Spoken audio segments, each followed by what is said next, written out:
Hi everyone, in this video, we'll talk about Bloom.io CRM tutorial for beginners.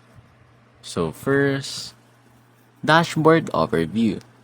After logging in at Bloom.io, your dashboard gives a quick view of new leads, ongoing projects, and the scheduled events and tasks. Now on capture and manage leads. Click leads, then add lead or connect a contact form from your website. Bloom automatically logs inquiries and populates contact details. Tag leads by service type, urgency, or status. Now to create a project, first go to projects and then click on new projects.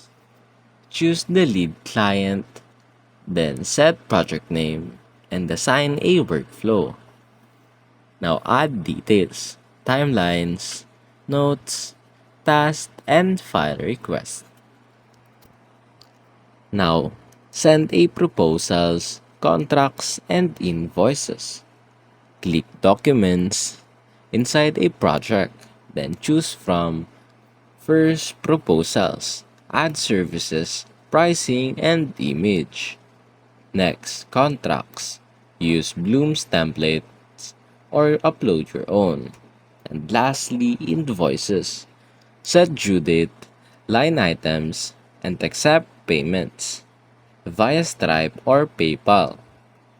Clients can e-sign and pay directly. No extra tools needed. To schedule meetings or session, use the book feature to share availability, offer specific session types, and automatically sync with your calendar, Google, or iCal.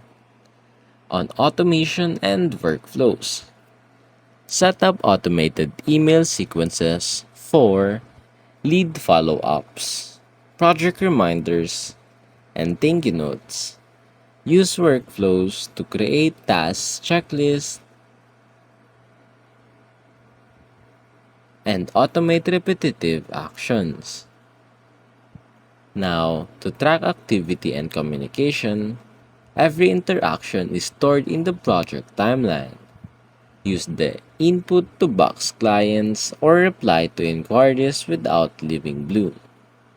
Now, some tips is first, try the mobile app for quick project updates on the go. Next, add your brand colors and logo for a professional client experience.